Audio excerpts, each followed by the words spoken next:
सोचो ज़रा कि आपका 8 दिन के लिए स्पेस ट्रिप का प्लान हो और 9 महीने गुजर जाएं, यानी कि 9 महीने आप स्पेस में अटके रहो। जी बिल्कुल, एग्जैक्टली यही हुआ नासा एस्ट्रोनॉट सुनीता विलियम और बुच विलमोर के साथ। लेकिन फाइनली अब उनके वापस आने की तारीख कंफर्म हो चुकी है। लेकिन ये कोई मिशन सिर्फ एक स्पेस जर्नी नहीं, बल्कि एक ड्रामा, पॉलिटिक्स और सस्पेंस से भरी कहानी बन चुका है। सब कुछ जानने के लिए आपको ये वीडियो पूरी देखनी है, लेकिन उससे पहले अगर आपका मूड अच्छा हुआ तो चैनल को सब्सक्राइब करना है, ज्यादा अच्छा हुआ तो लाइक कर देना है, उससे ज्यादा अच्छा हुआ तो कमेंट कर देना। आगे चलते हैं। ये दो एस्ट्रोनॉट स्पेस में फंसे हुए हैं। सुनीता विलियम्स इंडिया से ताल्लुक रखने वाली एक अमेरिकन एस्ट्रोनॉट हैं जो कि आईएसएस इंटरनेशनल स्पेस स्टेशन में अपने को एस्ट्रोनॉट बैरी बुच विलमोर के साथ 10 दिन के मिशन पे गई थीं।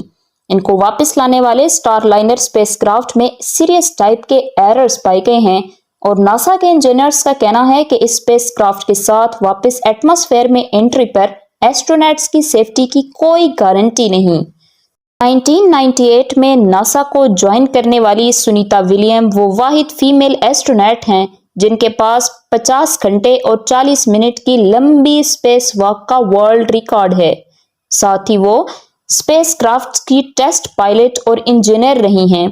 2012 से अब तक वो काफी दफा आईएसएस में जाकर space missions and experiments perform कर चुकी हैं, लेकिन इस दफा उनकी जान खतरे में है।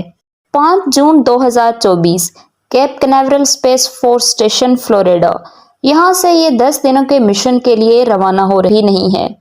जिस स्पेसक्राफ्ट के जरिए वो गए थे उसका नाम स्टारलाइनर है, जो कि बोइंग एरोस्पेस कंपनी का स्पेसक्राफ्ट है। और 6 जून 2024 को ये सक्सेसफुली आईएसएस में डॉक हो गए और नासा का इनिशियल प्लान यही था कि वो 8 दिन के लिए इंटरनेशनल स्पेस स्टेशन में एक्सपेरिमेंट्स परफॉर्म करेंगे और 14 जून को स्टारलाइनर स्पेसक्राफ्ट के जरिए जमीन पर वापस लौट आएंगे। बट अनफॉर्चुनेटली कुछ भी प्लान के अकॉर्डिंग ना हो सका, बिकॉज आईएसएस पर डॉक करने के फौरन बाद ही एस्ट्रोनॉट्स ने स्टारलाइनर में कई तरह के मेलफंक्शंस रिपोर्ट किए। नासा ने इस चीज को बहुत लाइट लिया और दोनों एस्ट्रोनॉट्स को ही इंस्ट्रक्शंस देते हुए 26 जून तक डिले कर दिया, क्योंकि जाहिर है बोइंग स्पेसक्राफ्ट अब अर्थ से 400 किलोमीटर की बुलंदी पर है, तो कोई भी स्पेस इंजीनियर वहां जाकर तो इसको फिक्स नहीं कर सकता। सो जो भी करना है सुनीता विलियम और बैरी विलमोर ने ही इंस्ट्रक्शंस को फॉलो करते हुए एरर्स को फिक्स करना है और अपनी जान बचानी है। स्टार्टिंग में इन्होंने स्पेसक्राफ्ट के प्रेशर कंट्रोल सिस्टम और पंप असेंबली मोटर में काफी सारे रिप्लेसमेंट्स किए, लेकिन फिर नासा और एस्ट्रोनॉट्स को ये समझ आ गया कि ये मेल फंक्शंस बहुत ही डेंजरस है। लाइक स्टारलाइनर के 28 में से 5 थ्रस्टर्स ही बुरी तरह से फेल हो चुके हैं, जो कि अर्थ में एंट्री के दौरान हाई स्पीड को मैनेज करने और सेफ लैंडिंग का कॉज बनते हैं। इसके अलावा इंजन को फ्यूल सप्लाई करने वाले वाल्व्स खराब हो गए हैं। हीलियम गैस की वजह से स्पेसक्राफ्ट में थ्रस्टर्स ओवरहीट अप नहीं होते, लेकिन अब स्टारलाइनर के सर्विस मॉड्यूल में हीलियम गैस लीक हो रही है, तो एटमॉस्फेयर में एंट्री के बहुत हाई टेम्परेचर को फेस करना पड़ेगा। तो हीलियम गैस के बगैर स्टारलाइनर कैसे सरवाइव कर पाएगा। और प्रॉब्लम्स हैं कि बहुत से इंजीनियर साफ साफ कह रहे हैं कि इन हालात में एस्ट्रोनॉट्स के सेफ रिटर्न की कोई गारंटी नहीं है। इन्हीं दिनों में सुनीता विलियम और बैरी के साथ लाइव सेशन में उन्होंने बताया कि हीलियम लीकिंग की वजह से डॉकिंग के दौरान भी प्रोपल्शन सिस्टम ने सही से काम नहीं किया था, बट फिर भी स्टारलाइनर सक्सेसफुली डॉक हो गया।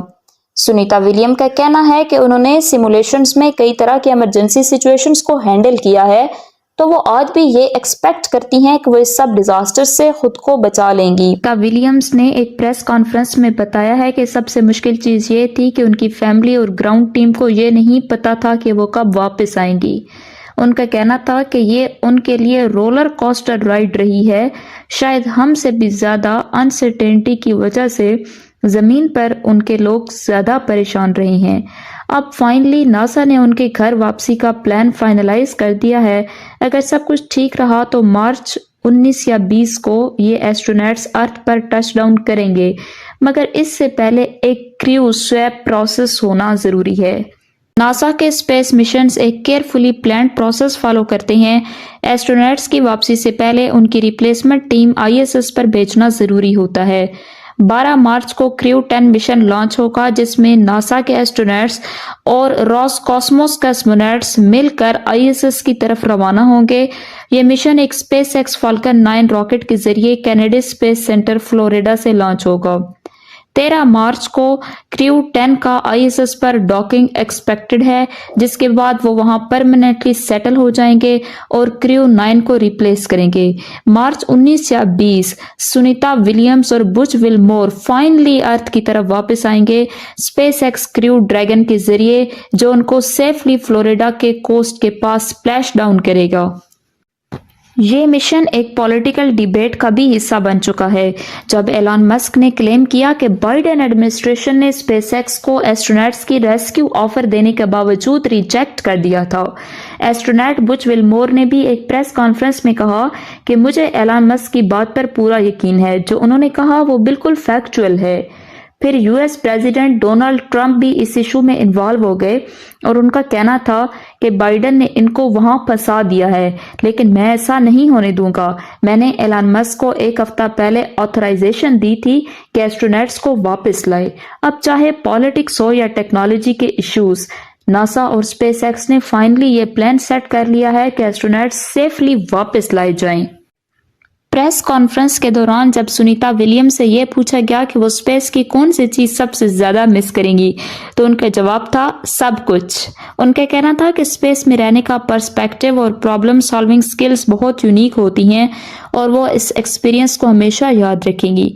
अब बस सबकी नजर मार्च 19 या 20 पर है कि जब ये हिस्टोरिक रिटर्न मिशन एग्जीक्यूट होगा।